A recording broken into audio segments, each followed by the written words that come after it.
Vamos entonces a trabajar nuestra clase del día de hoy, mi querido joven y señorita de cuarto de secundaria, con su amigo el profesor Diego Agurto Cáceres. Nuestro curso de razonamiento verbal, cuyo tema para el día de hoy, ¿cuál es el tema para el día de hoy? La extrapolación. Ya hemos trabajado en algunas otras oportunidades, pero nuevamente hoy se pone frente a nosotros este tema, la extrapolación. Vamos entonces a trabajar, mi querido joven. Lo vamos a ubicar en la página 121 de tu guía. En la página 121 de tu guía, allí vas a encontrar la extrapolación, ¿ya? Que también es una forma de inferencia, que también es una forma de colegir, de interpretar. Pero vamos a ver en sí la extrapolación. Vamos entonces a trabajar mientras nos vamos ubicando en la página número 121. Vamos entonces, mi querido hijo, pero vamos a atender lo que presentamos aquí en pantalla, ¿ya? Lo que vamos a presentar aquí en pantalla vamos a desarrollarlo. A ver, siguiendo tu guía, extrapolación. ¿En qué consiste la extrapolación? Son aquellas que tienen como finalidad calibrar la capacidad del lector para deducir las posibles modificaciones que se operarán en el pensamiento del autor. Sí, hipotéticamente variarían las premisas, condiciones, circunstancias, etc. Mira, te lo explico más sencillo. Extrapolación es la interpretación de preguntas de acuerdo a lo que hemos leído. Repito, extrapolación es interpretación de preguntas de acuerdo a lo que hemos leído. Punto, nada más. Eso es extrapolación. Y hay tres formas de plantear este tipo de preguntas. Hay tres formas, tres maneras de plantear estos tipos de textos con respecto a extrapolación. La primera forma es: si se negara, sucedería qué. ¿Qué quiere decir esto? Si tú negaras lo que el autor piensa, repito, atención, ojo, te pido que prestes atención, solamente atención. Si negaras lo que el autor piensa, allá, entonces primero tienes que sacar o deducir lo que el autor piensa en el texto para después negarlo. Primera forma de extrapolación, negar lo que el autor piensa. Punto. Segunda forma de extrapolación: si se invirtiera la idea, se pensaría que. Otra forma, si se invirtiera, si invirtieras los papeles. Por ejemplo, si el autor piensa que es blanco, entonces invierte los papeles, ahora piensa que es negro. ¿No? Si, por ejemplo, el autor está de acuerdo con la vacancia al presidente Vizcarra, entonces la inversión sería que no está de acuerdo. Eso sería la segunda forma de extrapolación, invertir papeles, ¿ya? Dentro del texto, lógicamente. Y la tercera forma, si creamos el supuesto de, la consecuencia sería la siguiente. Allá, ¿de qué estamos hablando aquí? ¿De qué estamos hablando aquí? Bueno, con esa interrupción de esa gente que pasa a cada momento, ya molesta, hijos, pero hay que tener paciencia con eso que pasa, su bulla, su parlante, disculpen, hijos. Ya la verdad que aburre todo momento. A cada momento pasan, pero hay que tener paciencia. Sigamos entonces. Si creamos el supuesto de, la consecuencia sería que. Entonces, ¿qué quiere decir? Aquí tienes que suponer lo que sucedería. Te doy un ejemplo. Si el joven se pasó leyendo, la consecuencia será que tendrá éxito en su examen. Repito, si el joven se pasó leyendo, la consecuencia es que tendrá éxito en su examen. ¿Ya ve? Entonces, eso es un supuesto, una suposición. Quien estudia, la suposición será triunfa. Quien obedece a Dios, acaba bien. ¿Ya ve? Esos son los supuestos. Son extrapolaciones. ¿Ve? Tres formas entonces. Uno, negando lo que el autor piensa. O sea, tendrías que marcar lo contrario. B, si se invirtieran los papeles, una especie de antónimos. ¿Ya? Es extrapolación. Y la tercera forma, si creamos el supuesto, una suposición, lo que va a venir adelante, o una predicción. Quien estudia, la predicción será triunfa. Quien lee, tendrá éxito en su examen. Esa es la suposición o la predicción. Las tres formas de extrapolación. Vamos a los casos. Caso número 1. Vamos haciendo su ingreso entonces el caso número 1. Vamos a ver entonces, ¿qué es lo que dice? Caso número 1, leamos juntos. Roger Bacon heredó de su maestro Roberto Grosset su afición a las ciencias y su inquietud por la metodología. Allá tenemos, mira, observa, ojo, una sola lectura, hijo. Una sola lectura, por favor. Está diciendo que Roger Bacon tenía afición por las ciencias y la metodología de estas. Siguiente. En la edad de oro de la filosofía y tecnología escolástica, hijo, cuando se refiere a la tecnología escolástica o filosofía escolástica, es el pensamiento de la Edad Media. La filosofía en la Edad Media fue la escolástica. ¿Y qué es la escolástica? Que el centro de todo era Dios y que no permitían ningún avance. Para mí completamente equivocado, porque Dios sí quiere que avancemos, que progresemos. Pero aquí la filosofía escolástica, que consistía en que Dios era el centro de todo, y tienen razón, pero también tenían que darle paso pues al desarrollo de la ciencia, ¿no? Sigamos leyendo. Tecnología escolástica, cuando prevalece en todas las escuelas el método racional deductivo y se desdeña, se rechaza, eso significa se desdeña, se rechaza la utilidad práctica del saber. Roger Bacon constituye una excepción notable. Dos ideas resultan especialmente revolucionarias a sus contemporáneos. La primera, su actitud antiliberal y antiaristotélica, de que la ciencia debe ponerse al servicio de la vida práctica. Correcto. La primera era su actitud contrario al liberalismo y al pensamiento aristotélico, de que la ciencia debe ponerse al servicio de la vida práctica. Estaba en contra de eso, dice. La segunda, el hincapié en la experimentación como punto de partida para la ciencia, en detrimento o en rechazo de las autoridades científicas, sin discusión, y de la deducción como método universal del saber. O sea, él estaba a favor de la metodología de la ciencia y estaba en contra del pensamiento aristotélico o antiliberalista, no, que encerraban a la gente en el retraso. Siguiente, Roger Bacon fustiga. ¿Qué significa fustiga? Rechaza, está en contra. Fustiga las lacras presentes en los intelectuales de su época. ¿Cuáles son esas lacras? La ocultación de la propia ignorancia con la retórica y dialécticas verbales. ¿Qué significaba? Que trataban de ocultar la ignorancia del pueblo con las palabras bonitas. Eso es retórica. Dialécticas verbales, con el discurso florido. Con eso intentaban ocultar la ignorancia del pueblo. Y Bacon estaba en contra de todo eso. Siguiente. La falta de inquietud científica que se refugia en lo dicho por los antiguos. Los prejuicios que entorpecen el avance verdadero del saber. Roger Bacon estaba en contra de todo eso. Por lo tanto, él fue un científico tenaz, o su pensamiento así lo denota. Veamos. Pregunta por extrapolación por condición supuesta. ¿Y qué significa condición supuesta? Una predicción. ¿Qué sucedería? Por ejemplo, ¿qué sucedería si Bacon viviera en la actualidad? ¿Estuviera de acuerdo con el avance científico? Claro que sí, estuviera de acuerdo, porque por eso luchó. Entonces, mira, si Bacon tuviera la ocasión de conocer el desarrollo tecnológico del mundo actual, probablemente afirmaría que si conociera todo el avance científico de la actualidad, celulares, iPhones, tablets, laptops, todo lo que es el avance científico, entonces probablemente, ¿qué afirmaría? Analicemos, vamos a ver. Alternativa A, vamos a la alternativa A. Alternativa A, tanto la deducción como la experimentación son los principales métodos del saber. No, profesor. La filosofía es actualmente una actitud superflua, o sea, sin sentido, para el logro de algún avance científico. Vamos a ver. No totalmente estaba en contra de la filosofía, estaba en contra de todos aquellos que utilizaban la filosofía para retrasar al pueblo o para mantenerlo en la ignorancia. Muy bien. C. Es deplorable que tanto avance científico haya sido utilizado con fines bélicos y depredadores. No puede ser, ¿no? D. Su tesis acerca de los fines de la ciencia están palmariamente demostrados en dicho desarrollo. Claro, están palmariamente. ¿Qué significa palmariamente? Elegidamente, ¿no? Plausiblemente. O sea que, ¿qué está diciendo la D? Roger Bacon aplaudiría el avance científico actual. Sí, la D, profesor. La E. Es absurdo que hoy se siga estudiando escrupulosamente Aristóteles en las universidades. Entonces, específicamente, él estaría proponiendo, o haríamos una predicción, su tesis acerca de los fines de la ciencia están palmariamente demostrados en dicho desarrollo. O sea, él aplaudiría el avance actual.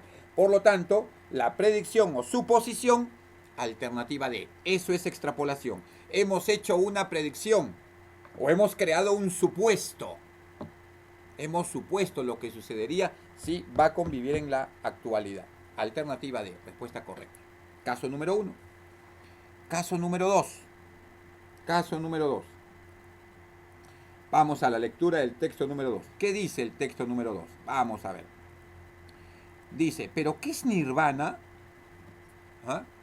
Que siempre se evoca al hablar del budismo.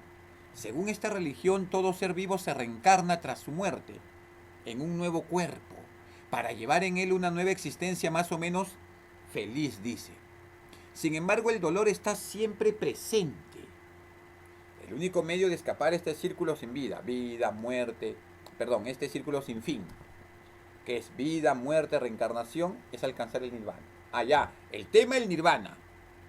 Entonces, el autor se hace esta pregunta, ¿qué es el nirvana? El nirvana dice que cree en la reencarnación, pero el autor no está de acuerdo con con lo que esto tiene que ver. Entonces dice, según esta religión, o sea el budismo, todo ser vivo se reencarna tras su muerte, pero siempre queda un círculo sin fin, vida, muerte, reencarnación, vida, muerte, reencarnación, según el budismo.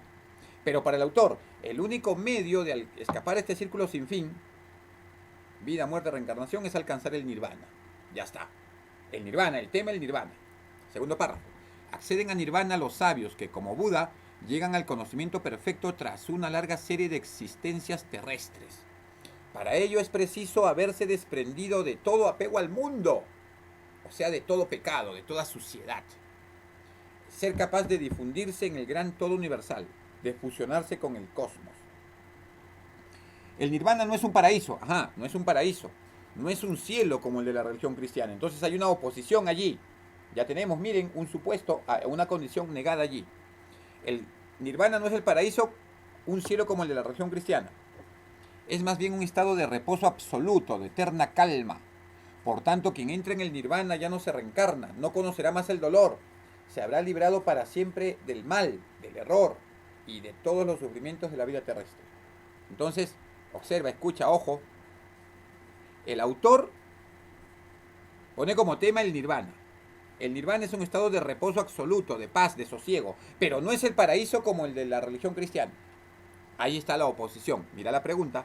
Preguntas por extrapolación por condición negada. Vamos a negar lo que el autor piensa. Si el autor tomara como punto de partida lo contrario de lo afirmado, entonces se podría deducir que, por eso digo extrapolación, deducción. Si el autor tomara como punto de partida lo contrario de lo expresado en el texto, ¿qué se podría afirmar o deducir? El nirvana es un estado de sosiego, eso es verdad, pero no es negación. B, el nirvana permitiría el acceso de los sabios, también es verdad, no es negación. C, los católicos anhelan la desaparición del averno, del infierno. No, pero eso no es una negación porque el texto no nos habla del nirvana, del infierno. Falso, profesor. D, los cristianos aspirarían a alcanzar el nirvana. Sí, porque, miren, si el nirvana no es un paraíso, entonces la condición negada, o lo contrario sería, los cristianos aspirarían a alcanzar el nirvana, el estado de sosiego, de paz, de calma. Respuesta alternativa E. Por condición negada. Porque estás negando lo que el autor piensa. Es otra forma de extrapolación. La respuesta es la alternativa D. Respuesta correcta. Respuesta correcta. Ahí está nuestra respuesta entonces. Bien, ahí está. ¿Ve? Facilísimo. Facilísimo, hijos. Muy bien. Fácil, fácil. Vamos entonces. Vamos ahora a resolver el texto número 1. Es un texto amplio. Está en la página número 122. Es un texto larguito, pero los textos más grandes son los más sencillos. Solamente cuestión de prestar atención. Observa, escucha, ojo. Vamos a leerlo una sola vez. Y subrayando lo que creamos importante. Pero sería bueno que le eches un vistazo a las preguntas. Y hay una pregunta de sinonimia allí. 3, por ejemplo. Observa la pregunta 3. Observa la pregunta 3. Mira, en el texto el término acreedor se opone al de. Mira la pregunta 3. En el texto el término acreedor se opone al de. Atención, busca la palabra acreedor en el momento de la lectura. ¿Pero qué es un acreedor? Un acreedor es el que presta dinero. Es el prestamista, llamémosle así. O es el que te fía. ¿Y tú quedas como? ¿Cuál sería? ¿Tú quedas como? Ah, ya, profesor, deudor. Alternativa B. Pero vamos a ver si eso guarda relación con la lectura. Recuerda que la lectura se hace de acuerdo al contexto. Vamos a ver. Leamos el relatito. Dicen los países ricos que le van a perdonar la deuda a Haití, uno de los países más pobres del mundo, valga la redundancia. Camille Chalmers, economista haitiano, dice: la cancelación de la deuda es un buen comienzo, pero tenemos que hablar sobre reparaciones e indemnizaciones por las devastadoras consecuencias de la deuda. Wow, entonces está pidiendo reparación aquí. ¿Pero a quién? Vamos a ver. Y argumenta, además que Haití es acreedor, apareció la palabra acreedor. Además que Haití es acreedor por 3 razones: la esclavitud, la dictadura y el cambio climático. Estos reclamos no son fantasiosos ni retóricos, son históricos. Entonces el autor está diciendo que Haití es acreedor. Es acreedor por 3 razones: la esclavitud, la dictadura y el cambio climático. ¿Qué está diciendo? Entonces, acreedor está diciendo que la esclavitud no salió de ellos, sino que otra gente fue. La dictadura no fue de ellos, sino que otra gente hizo daño. El cambio climático está diciendo con esa palabra acreedor, no lo empezaron ellos, lo empezaron otros. Entonces, como es acreedor, entonces Haití está cobrando una deuda. Haití está cobrando o está pidiendo una indemnización, como hemos visto en la tercera línea. Atención a lo que dice el texto, segundo párrafo. Cuando los haitianos ganaron su independencia en 1804, tuvieron todo el derecho de reclamar reparaciones. En cambio, Francia estaba convencida que habían sido los haitianos quienes habían robado la propiedad de los dueños de esclavos. Por ello, en 1825, barcos de guerra, dice, en la costa haitiana amenazaron con volver a esclavizar la antigua colonia. El rey Carlos X vino con la intención de recolectar 90 millones de francos en oro, 10 veces la renta anual de Haití en ese entonces, o en ese momento. Sin capacidad militar para negarse, la joven nación fue amarrada a una deuda que tardaría 122 años en saldarse. Ya. Aquí encontramos el por qué este economista Haití estaba pidiendo una reparación, porque ellos no han sido quienes han generado esta pobreza, sino han sido otros elementos, en este caso Francia. Por lo tanto, no son acreedores. Otros países son los deudores. ¿Por qué? Porque a Haití le están debiendo, por eso que piden indemnización, pues. A Haití le deben, por lo tanto la pregunta número 3 sí queda. Lo contrario a acreedor, deudor. Tercer párrafo.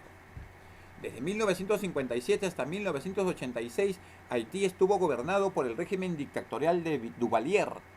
El caso contra él se expuso en varios tribunales que rastrearon los fondos, y una corte de Miami determinó o dictaminó que el gobernante había malversado, o sea, utilizado mal fondos públicos, había robado, en otras palabras, ¿no?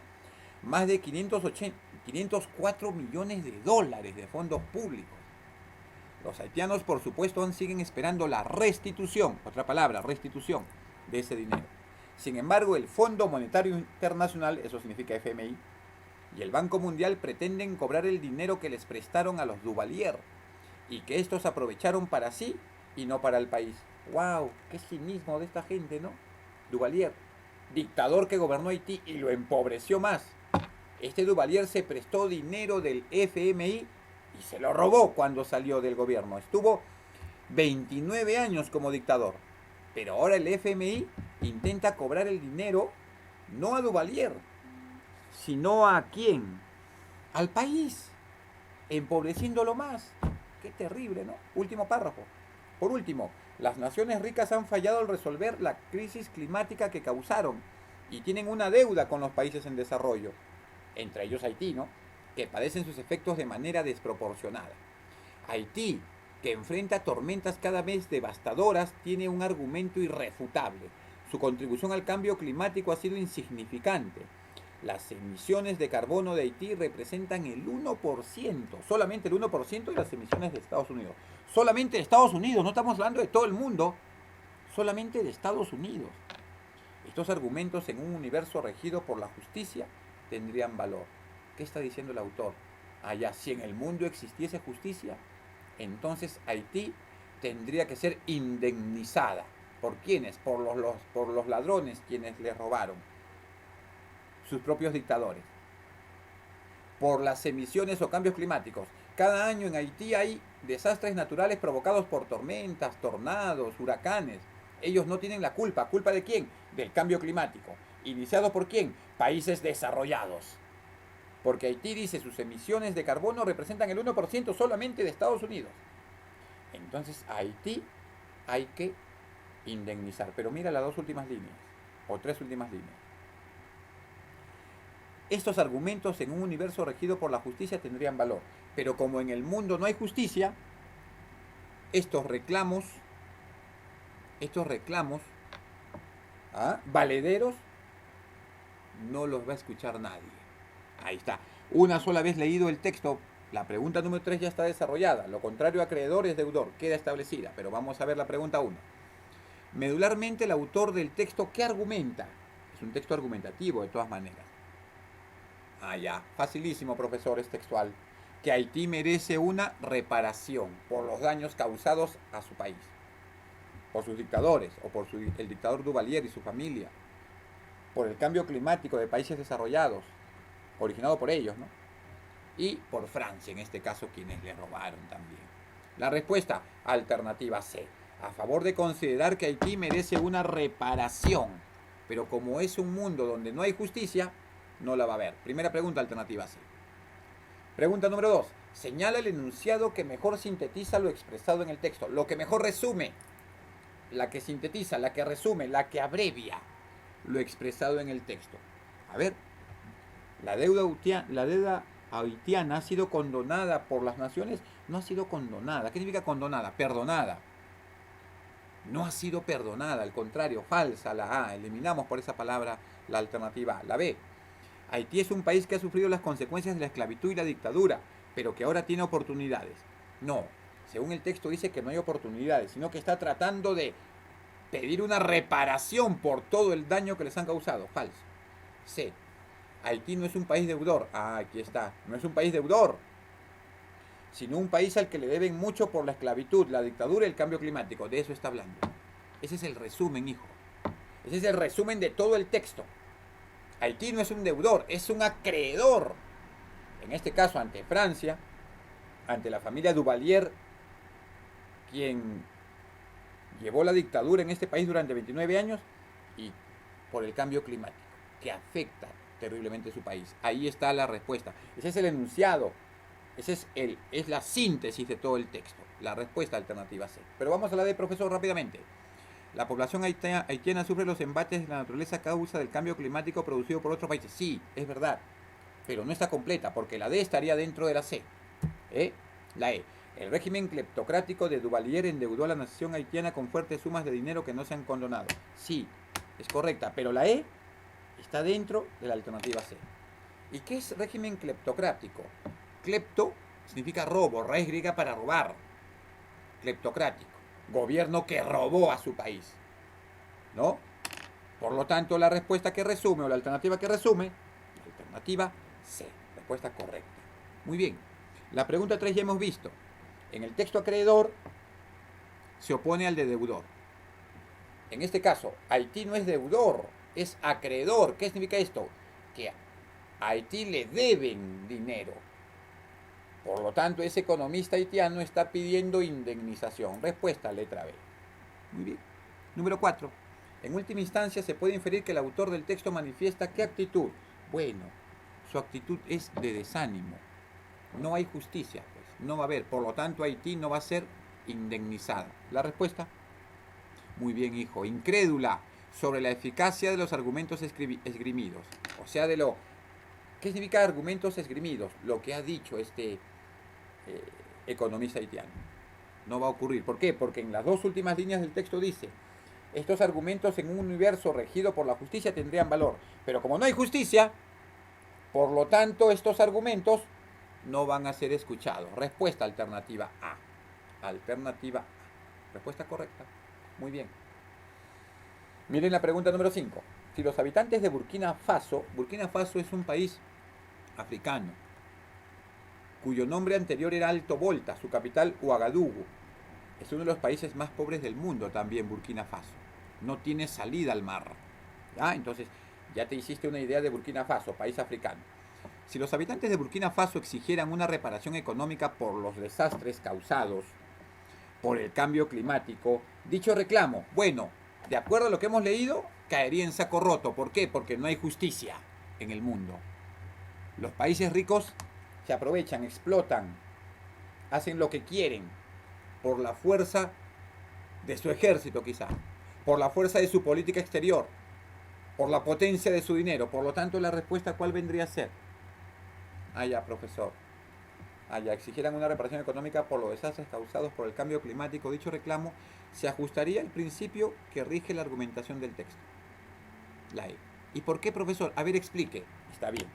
Las dos últimas líneas del texto dice que estos argumentos, todo lo que ha dicho el autor, que Haití merece una reparación por todo el daño que le han hecho a través de los tiempos.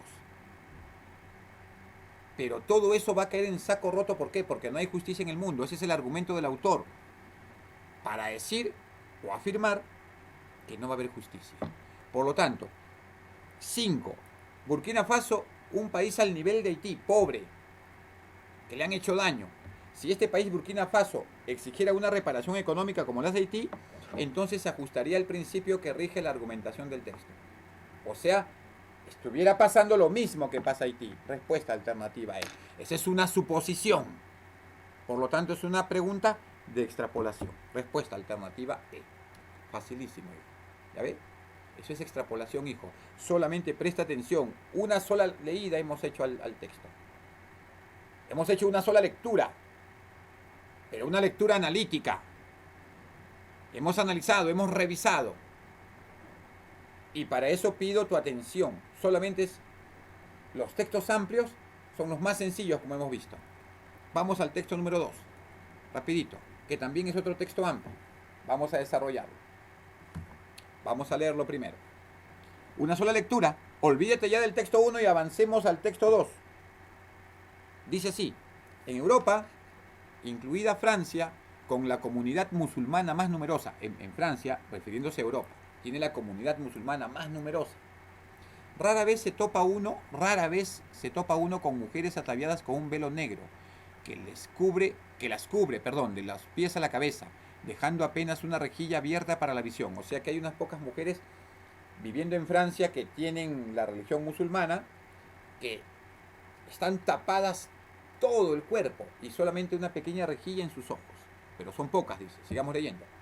Al verlas entre la multitud como espectros venidos de otros mundos, no puede uno dejar de preguntarse qué las impulsa a vestir una burka para andar por las calles. Allá, toda esa tapada se llama burka. En un país occidental, se supone libre. No puede ser que estas mujeres, según lo que hemos leído en el primer párrafo, vivan así.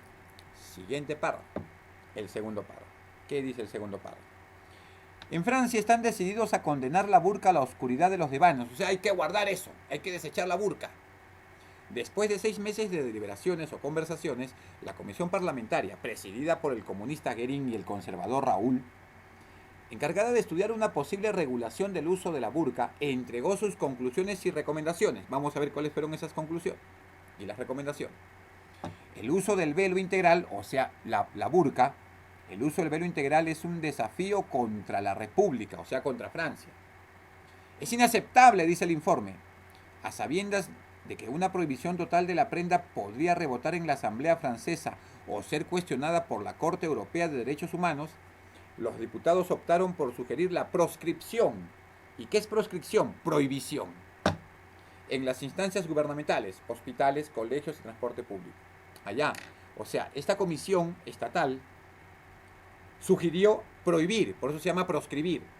Proscribir el uso de la burka en instituciones gubernamentales, como hospitales, colegios y transporte público. Allí, recomendó esta comisión, no se debe usar la burka. Sigamos leyendo. Según una encuesta, 2/3 de los franceses estarían a favor del destierro completo de la burka. 2/3, que no es poco. Las razones esgrimidas, o sea, cuando habla de razones esgrimidas, argumentadas, dichas, expuestas, van desde la seguridad, pasan por los derechos de las mujeres, hasta llegar a la intolerancia hacia el Islam. Nicolás Sarkozy y su partido, la Unión por un Movimiento Popular, Nicolás Sarkozy es el presidente de Francia, ¿ya? Para aclarar. O Nicolás Sarkozy, como lo pronuncian algunos también. Y su partido, la Unión por el Movimiento Popular, UMP, son fervientes enemigos del atuendo. Si no fuera por los tribunales franceses y la resistencia de un sector de los socialistas, habrían apostado a su prohibición completa. O sea, el presidente Sarkozy es contrario al uso de este tapacuerpo, llamémosle así. Si nosotros utilizamos el tapabocas y nos molesta, imagínense, una mujer musulmana, que son pocas según el texto, dice. Están todo el día con esto. Imagínense en el verano. Y los veranos europeos son muy calurosos. Impresionante, ¿no? El presidente francés está en contra de esto y si por él fuera, prohibiría o proscribiría el uso de la burka. Sigamos leyendo. Quiero afirmarlo solemnemente. La burka no es bienvenida en el territorio de la República Francesa. No podemos aceptar en nuestro país a mujeres prisioneras detrás de una reja, separadas de toda vida social, privadas de toda identidad. No es la idea que la República Francesa tiene de la dignidad de la mujer, dijo el presidente Sarkozy ante las cámaras legislativas el año pasado. Por lo tanto, el presidente francés está en contra del uso de este elemento de la religión islámica para las mujeres, llamado burka o tapacuerpos, donde solamente se le ve una parte, específicamente los ojos. Hemos leído una sola vez el texto. El tema es la burka. Francia no está de acuerdo con el uso. Una comisión estatal recomendó o sugirió eliminar la burka en entes gubernamentales como hospitales, como colegios, como transporte público y otros elementos más. Muy bien, desarrollemos las preguntas ahora. Número 6. En síntesis, ¿qué desarrolla el texto? En síntesis, ¿cuál es la síntesis del texto? A ver, leamos. La polémica suscitada en Francia en torno a la burka usada por algunas mujeres musulmanas. Claro, hay una polémica que se debe desterrar para el presidente francés. B. La intolerancia religiosa que se expande peligrosamente. No, pues aquí no hay intolerancia religiosa. Se está diciendo que se debe eliminar ese tapacuerpo. No hay intolerancia religiosa. Porque de lo contrario, si hubiese intolerancia religiosa, los musulmanes hubieran sido expulsados de Francia, y no es así, no estamos hablando de eso, eliminamos la B. C.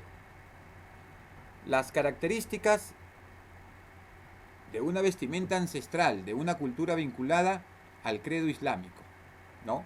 La D, bueno, que está aquí, me pasó aquí. El poco respeto que tienen los musulmanes a la dignidad y los derechos de las mujeres. Eso no se está cuestionando, no se está cuestionando a los países islámicos, sino al uso de la burka, pero solamente en Francia. Eliminamos la D. Y la E que está aquí, miren hijos, la E. La oposición de importantes políticos franceses a la privación de la identidad de las musulmanas. No, de eso no está hablando. La respuesta, por lo tanto, la letra A. La polémica suscitada en torno a la burka y su uso por algunas mujeres musulmanas que según el texto dice que son pocas. Bien, la respuesta correcta para el número 6, alternativa A. Letra A, respuesta correcta, Mega, en su mes de aniversario. Muy bien, hijos. Pregunta número 7.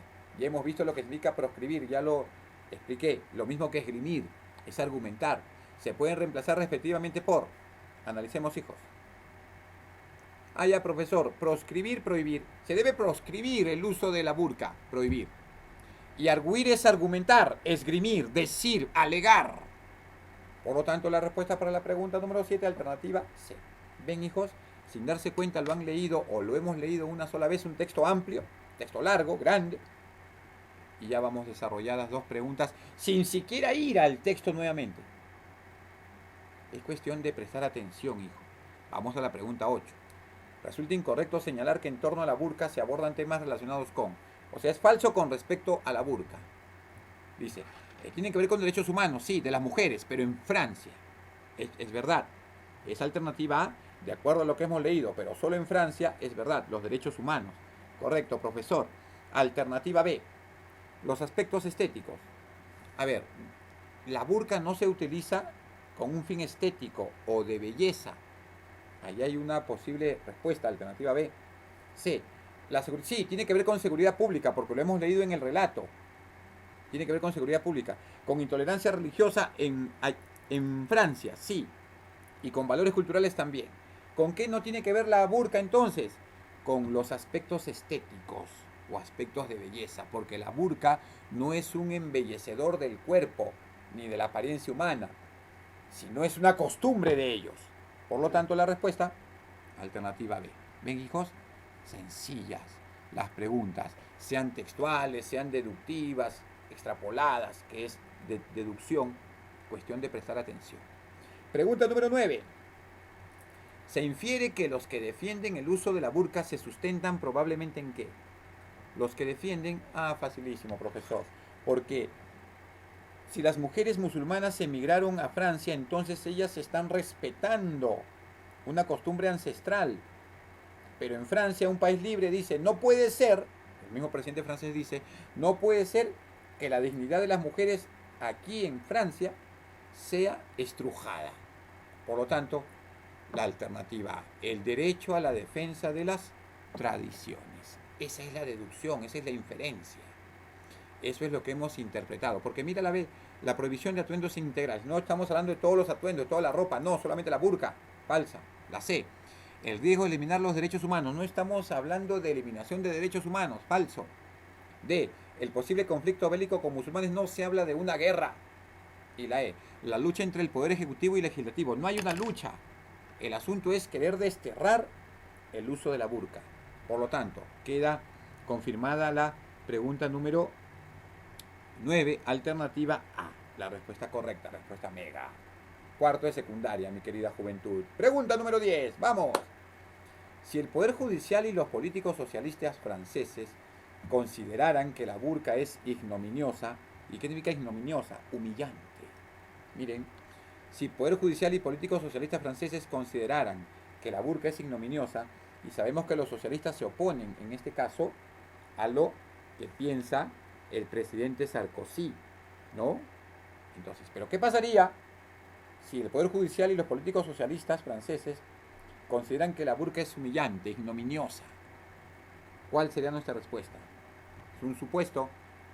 Ya, correcto. Algunos están de acuerdo y otros no. Algunos están de acuerdo en que se elimine el uso de la burka en Francia. Otros no están de acuerdo que se elimine ese uso. Por lo tanto, ¿la respuesta cuál sería? Sí, correcta. La respuesta sería la alternativa C. Habría consenso en proponer la total prohibición de la burka. ¿Y qué significa consenso? Allá habría acuerdo, pues. Todos estarían de acuerdo. ¿Cuándo estarían de acuerdo? Si Poder Judicial y políticos socialistas, que son los que se oponen a la eliminación de la burka en Francia, si estos políticos franceses socialistas estuvieran de acuerdo, entonces habría consenso. Se podría llegar a un acuerdo en proponer la total prohibición de la burka o el tapacuerpos musulmán para las mujeres en Francia, que son pocas, menos mal. Entonces la respuesta, la alternativa, sí. Me dijo, un momento solamente de tu atención. Resolvimos el texto número 2 sin nuevamente ir al texto, solamente la memoria fotográfica, recordando. Eso es extrapolación, que es una forma más de inferencia, es una forma más de deducción, es una forma más de interpretación. Y vamos a resumir a dos la extrapolación. Uno, vamos a negar o a contradecir lo que el autor piensa. Y la segunda, una predicción o una suposición, lo que va a suceder a futuro. Eso es extrapolación. ¿Ya, mi querido hijo? Hasta aquí vamos a trabajar solamente hasta el texto número 2. Ha sido un verdadero placer trabajar contigo. Un verdadero placer. Y solamente practica. La tarea va a ser la página 143 hasta la 145, hasta la pregunta 10, que también son textos amplios, con respecto a la extrapolación. Lo voy a publicar en la plataforma de todas maneras. ¿Ya? Cumple con tu tarea, mi querido hijo. Cumple, que es importante. Ya estamos llegando casi a fin de año. Cumple y envía tu tarea para poder revisarla. Y esa nota te va a servir. Son 2 tareas en el mes. Espero que hayas cumplido y que estés cumpliendo. Por tu atención prestada, hijo, muchas gracias. Gracias totales. Que Dios te bendiga siempre y te saque adelante. Y también proteja a tu familia. Conmigo será hasta la siguiente clase. Que tengan un gran día. Bendiciones. Chao.